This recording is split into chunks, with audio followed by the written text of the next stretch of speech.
Chapter 4. It was Raxo, who saw the courier approaching. At first he thought it was the hawk. He flung himself into a honeysuckle thicket and lay trembling on the ground, waiting for the alarm to sound. But it didn't, and after a bit he peeked out. A large crow was circling over the front door of the nest, a paper in its beak. Raxo climbed out of the thicket and signaled for the courier to drop the letter. He ran zigzagging past the door to try to catch it in his mouth. He almost did, but the letter was swept up out of his reach by a gust of wind. Christopher saw it and got into the act himself. "Hey, it's mine!" Raxo was irritated. Too bad. Christopher was taller and faster than Raxo. He gave a mighty leap and ended up with the envelope clutched firmly between his jaws. "You give it back." Raxo grabbed the other half of the letter in his mouth. "I saw it first." Christopher shook his head firmly. Raxo refused to let go, and the letter ripped a little bit. He tried to hit Christopher with one paw. He stretched his toenails out and tried to scratch him. He was thinking, I won't really hurt him, but I was the one who... Ouch! Christopher spit the letter out and grabbed his side. There was a pink line that Raxo's toenail had made in the light fur. Raxo started to pick up the letter, but was stopped by a smart blow from Christopher's tail right across his nose. It really stung. He fought back tears. What kind of friend was Christopher anyway? "Hey there, fellows." A deep voice made them both jump. "Who is that letter addressed to?"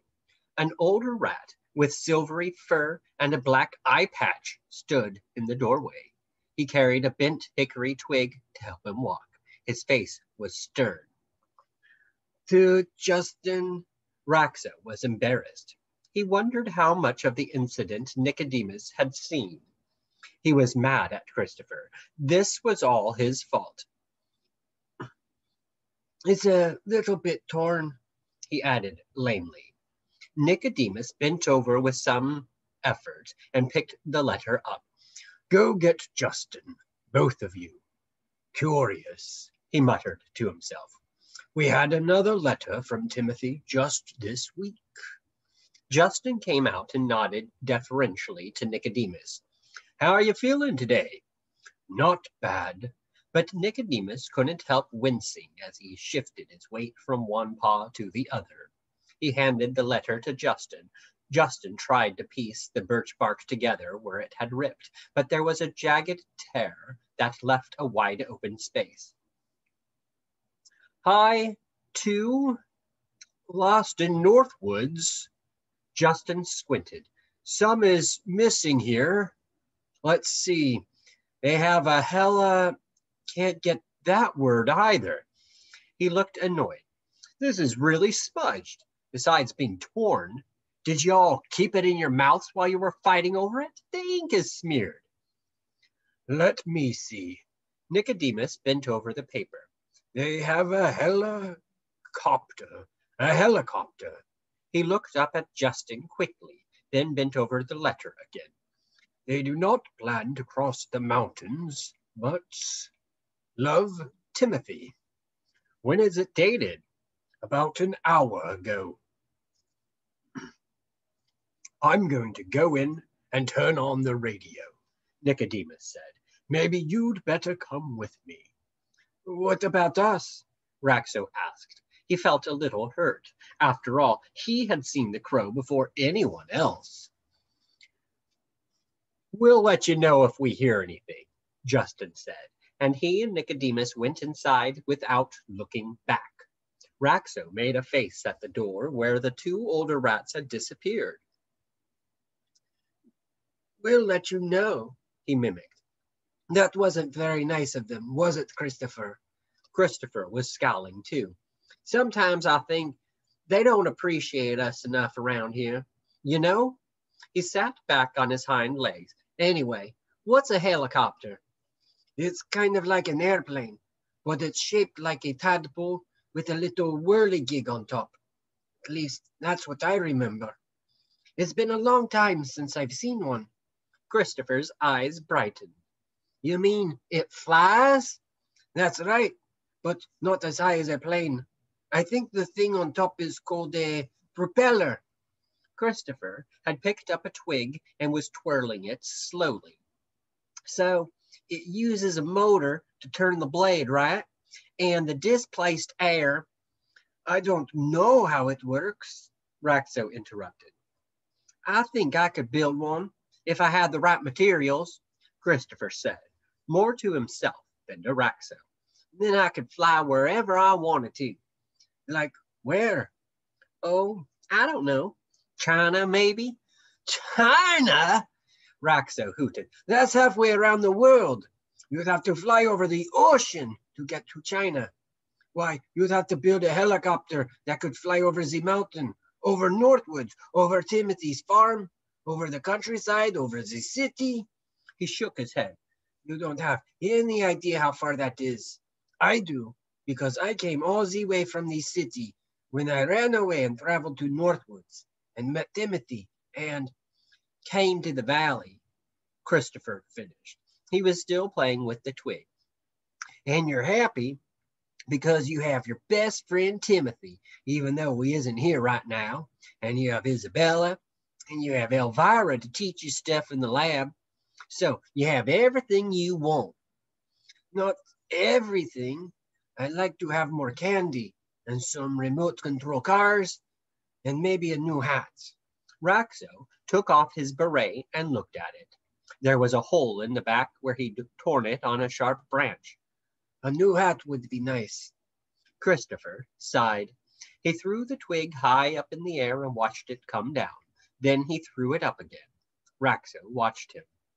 Why do you want to go to China? I'd just like to see what other places look like. I've never been outside the valley. I've never even seen a cow or a donkey or a cat. Cats are mean. Raxo bared his teeth and held his front paws up menacingly. They look like this, except they're bigger and more furry. And they try to creep up on you and grab you with their sharp claws. He jumped on Christopher and tickled him. Let's play, he said. I don't feel like going back to the lab right now. Want to go swimming? Nope. Sneak some candy from the storeroom? Nope. Take a hike? Oh, I guess so. So they packed some food and went off together.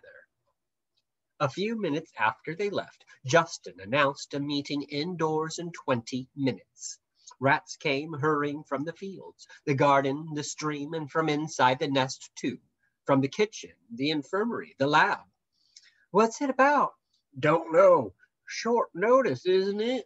Rats sprawled on the floor and lounged against the walls and beside the big arch window. Justin, Nicodemus, and Hermione sat in front. Hermione called the meeting to order. Then Nicodemus himself stepped forward. I got a letter from Timothy Frisbee this afternoon, alerting us that there are human children lost in Northwoods. They wandered away from their camp and are missing. Isabella sat bolt upright. Missing children, and not that far away either. Maybe this would be her chance to show the other rats how she changed. Maybe she could be a leader in the search. She turned to look at Raxo and Christopher to see if they were thinking the same thing she was, but they were nowhere to be seen. Chapter 5. Margaret didn't wake up all at once. Instead, she lay there with her eyes closed, hugging her arms tight against her for warmth. Near her, she could hear soft breathing. Arthur. Her mother and father were somewhere else. Where? She shifted and turned. There was a funny smell on the floor, a musty, acrid smell. She was not in the tent. Her hands came up and rubbed her eyes, and she opened them just as she remembered. She was in a cave, and Arthur was with her. It wasn't a dream, because they were here together and alone. They were lost.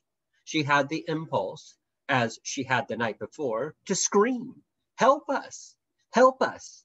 Instead, she sat up and looked around. The door of the cave, A jagged opening about a foot across was close by, and she could see that it was daylight outside. But most of the cave was in shadow. She could just make out the rough contours of the walls, which sloped gradually back until they met in a triangle about 10 feet behind where Arthur was sleeping. She crawled to the door and looked out. There was a stunted pine tree growing out of a crack in the rock wall just to the right. On the other side, she could see small bushes and more rock. She glanced at Arthur. He was sleeping peacefully. She clambered out the door and stood up.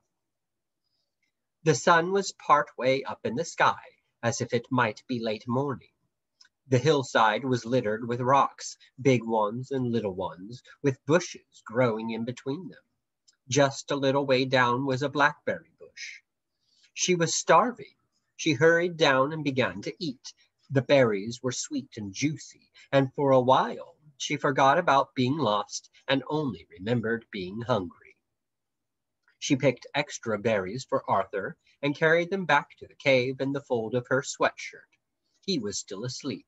She put them in a little pile beside the entrance, then sat down cross-legged on a flat rock to think. She had no idea where they were, but it didn't look like anything like the woods, where the campsite was. She was afraid that if they tried to find the camp, they would get even more lost. Surely their parents were looking for them by now. Maybe she could make a sign to show them they were here. That's what she would do. She found a stick and scratched "Help us" in huge letters in a dirt bank below the blackberry bush. Then she found a piece of sharp stone and used that to scratch the same message on the side of a large rock above the cave. She piled up some stones in a pyramid to call attention to it. She decided to sit on a ledge near the cave and wait to be found. She folded her legs underneath her and made her back very straight. She tried calling out loud, "Mom, Dad, we're over here." She did this about 20 minutes. There was no reply. She thought grimly of all the times she dreamed of a world without parents, without any adults at all. When they'd been around, they'd always seemed to be in the way. Can't do this, do that. Hurry up, it's time for school. But to be lost in the wilderness with Arthur, she felt as lonely as a speck of dust floating in the darkness of outer space. It was as if she and Arthur had landed on another planet. Raxo couldn't really forgive Christopher for ripping the letter, even though he knew he should. For one thing, Timothy was his best friend, not Christopher's, and the letter was from Timothy. For another, it was cruel of Christopher to take advantage of the fact that Raxo was short for his age.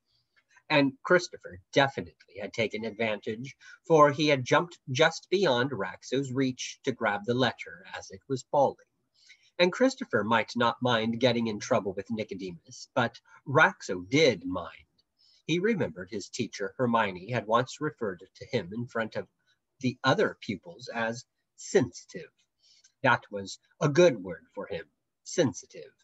Christopher could be a bully if he wanted to, but that didn't mean that Raxo was going to like it. Anyway, there were plenty of rats around to be friends with, rats with other things to do besides hurting the feelings of those who were supposed to be their good friends.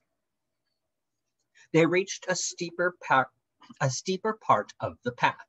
Christopher went first, and Raxo could just see the end of his tail as he rounded the bend up front. Raxo was puffing from exertion. A minute later, Christopher's face peered down at him from a stone ledge above the trail. "Here's a good spot, Raxo. Are you ready for a picnic?" "Sure," Raxo answered as if he didn't feel grumpy, even though he did. He scrambled up onto the flat rock and checked the sky for the hawk. All clear. Christopher took the provisions out of his knapsack, 2 corn muffins left over from breakfast, a carrot, a turnip, and a piece of honeycomb wrapped in a cabbage leaf. "You can almost see the Emerald Pond from here." Christopher nodded off to the left and downhill. Raxo hadn't realized how hungry he was.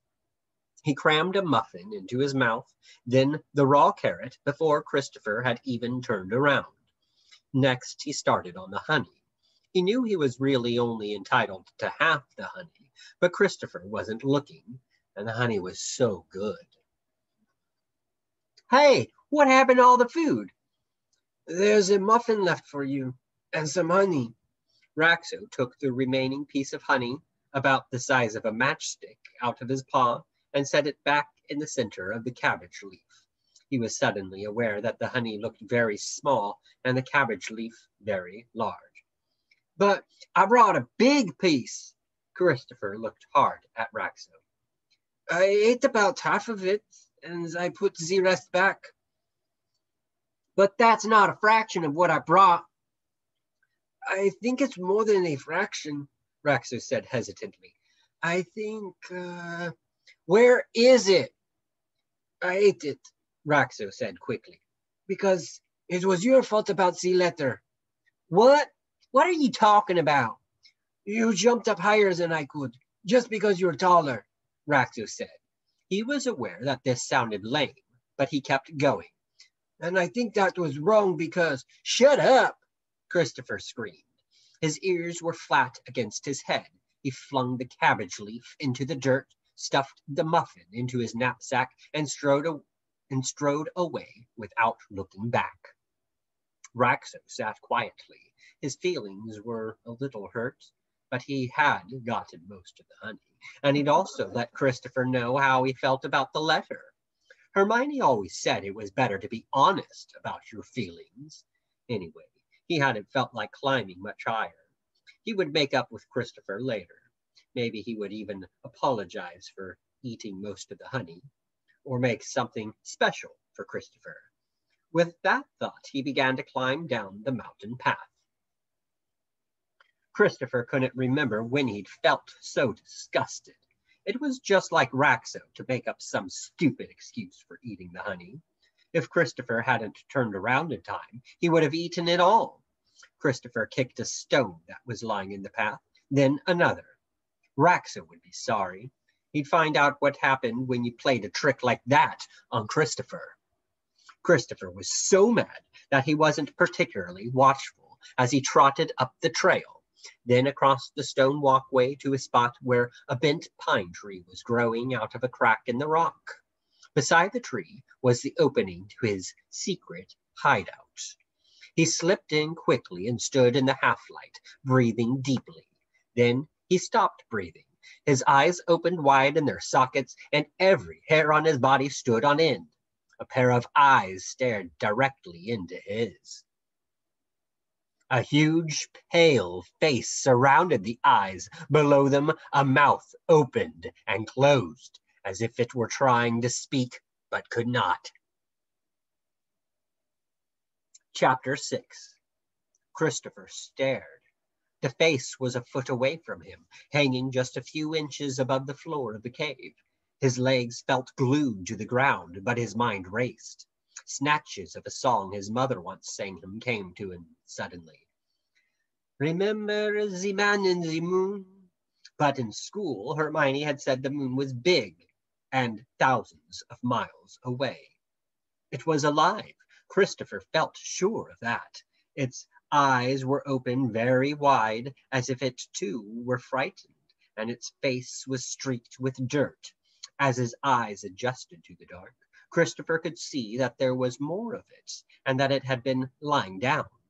He saw pale arms, hands, fingers. Stretching beyond the head was a body that ended in 2 legs. He took a sharp breath. Could it be human? He had seen people once, almost 2 years ago, when men were trying to build a dam at the north end of the valley. That fall, 2 explorers had come from the Trout River up the creek in a metal canoe. Christopher had been near the top of a pine tree overlooking the creek when he spotted them. He'd been so fascinated that he tried to climb out on a thin branch to get a better look, but the branch had broken, throwing him to the ground in a terrible accident. His injuries had healed slowly. Lying in his bed in the infirmary, He had tried to remember the humans' faces, but the memory was a blur mixed with pine branches and sky. He decided to retreat. He lifted his front paw slowly and moved it back, then moved his hind paws one at a time. He felt the warm sun on his tail as it slid out the cave door. The other creature was still. He continued to back up slowly until his hindquarters were out, then his shoulders. The eyes in the round face looked less frightened, as if they realized he was leaving. Christopher felt a strange bond with those eyes. They stared at each other until Christopher was outside. Back in the sunlight, he looked around to make sure no one had seen him. There were only the bent pine tree and the rock wall. On impulse, he reached into his knapsack, took out the corn muffin, and set it in the doorway. Then he scurried to the closest thicket and hid himself. He had been right to leave, for 10 minutes later, another one came. This time there was warning, the noise of a heavy weight slipping and sliding, a drawing in and out of breath, and a voice speaking, saying something that sounded like RT. Then it appeared. It was larger, with dark hair and a broad face.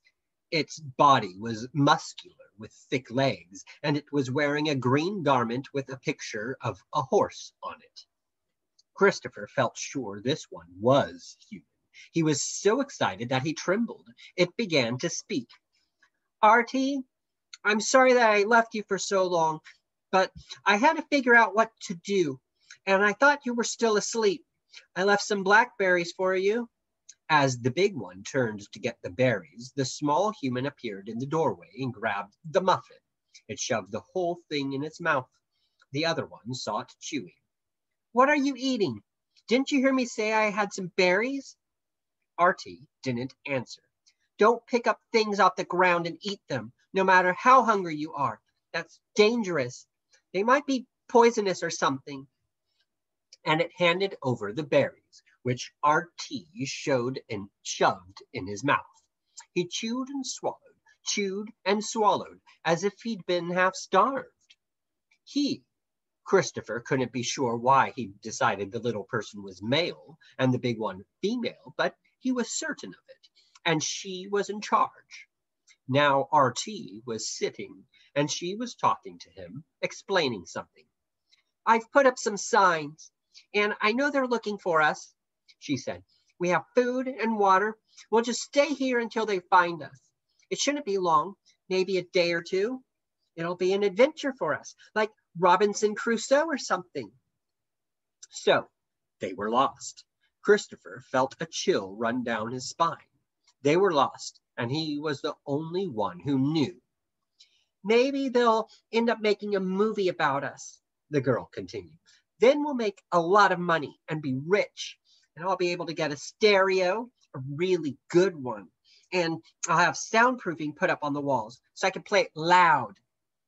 Christopher shifted uneasily in the thicket. He should tell the other rats, of course. There were 2 humans in the valley, and from the sound of it, there might soon be more. That meant danger for the rats. They might be discovered. They could lose the nest and gardens, and their identity might be uncovered too. Christopher shivered. He didn't want to tell. The truth was, the moment he'd seen RT in the cave, The moment he'd seen RT in the cave had been the most exciting moment of his whole life, and he didn't want to share it. It's my secret, he muttered to himself. Mine. He watched over the children until it was dark when they went into the cave to sleep. He decided to make his bed in the same thicket where he'd been hiding, but he needed food. At the nest, he could get food for RT too. He'd have to sneak it from the storeroom, but night was a good time for sneaking. He and Raxo often raided the barrels of raisins and peanuts right before bedtime. Raxo! He'd forgotten all about their fight. Christopher scurried down the mountainside, skidding around corners and leaping the small rocks that were in his way. He couldn't waste a second. He hit the front door without slowing down, raced through the corridor, and screeched around the corner to the storeroom. No one was there. Quickly, he chose supplies that he thought the boy would like: carrots, walnuts, raisins, honey, 3 thick slices of Isabella's acorn bread. He wrapped these in birch bark paper and shoved them into his knapsack. So far, so good. Now to his bedroom. He couldn't believe the nest was so quiet. He hadn't met a soul. The room was the same mess he'd left that morning. Books scattered across the bed, a pile of acorn shells beside them, left over from his midnight snack, a purple spot on the reed rug where he'd spilled most of his bottle of pokeberry ink. Pieces of a game of checkers he and Raxo had played on Tuesday were still on a little makeshift board beside the arched window. He grabbed his blanket and tied it to the bottom of the knapsack. Then he raced through the front door and off. Back at the thicket, he stowed his supplies, then crept to the door of the cave. The girl's breathing was heavy, reminding him of the groaning of old rope when they pulled a bucket of water from the well. He had to stand there for a minute before he heard the boy at all. His faint intake of breath was half sigh, half gasp, but he was there. Christopher went back to the thicket, untied his blanket, and went to sleep. The girl didn't come to the doorway until the sun was over the cliff on the east side of the valley. Then she crawled out, looking stiff and unhappy. She was even dirtier than she'd been the day before. Her hair was covered with dried pine needles, and there was a brown smudge across one cheek. She glanced back once, then clambered slowly down the slope to the blackberry bush. This was his chance. Christopher grabbed the knapsack and scooted inside the cave. The boy was asleep on his stomach, one hand under his cheek. Christopher took out the packets of food and laid them beside the boy's head. He longed to touch Artie's fine orangey hair to see what it felt like. But just then Artie shifted in his sleep, groaning. The girl could be back at any moment. Christopher wanted to be certain that Artie got a chance to eat. He looked like he needed it. He reached out and touched the boy's face lightly with his paw. The eyelids fluttered, then opened. Christopher ran out the door. None too soon. He heard the girl stumbling up from the rocks below.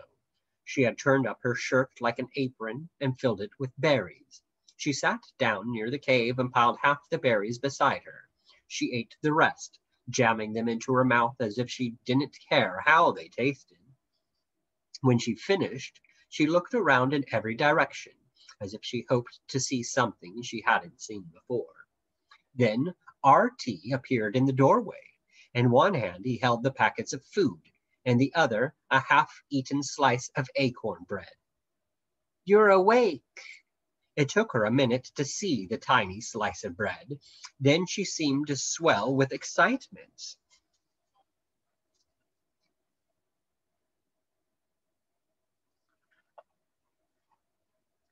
"Let me see that." She made a grab for it, but he shoved it quickly in his mouth and swallowed without chewing.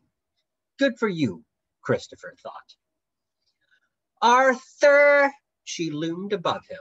Her large hand reached out, wresting the packets from him. She opened them, her hands shaking. Silently, she observed the little portions of food, the nuts, raisins, carrots, the honey still on the comb, and 2 remaining slices of bread. "Where did you find these?" He pointed inside the cave. She took him by the arm and went inside, but after a minute they came back. She knelt down and examined the food again, poking it cautiously with one finger. She ate one of the raisins, took a bite of carrot. "Arthur," she put her hands on the boy's shoulders and stared at him. "Did you see someone bring this food?" He shook his head. He was angry. He was sure the food had been put there for him. "Arthur," her voice was stern, "you have to answer." But he wouldn't answer. He thought vaguely of the animal. He'd seen it leaving the cave again, just as he woke up. It reminded him of a squirrel, except that its tail was thin and pink. He was sure it had brought the food, but it was supposed to be his. A present, and he was hungry. He pointed to his mouth and began to cry. She set the food in front of him, taking only a small amount for herself. I know you're hungry, she said more gently, but we've got to find out who brought it.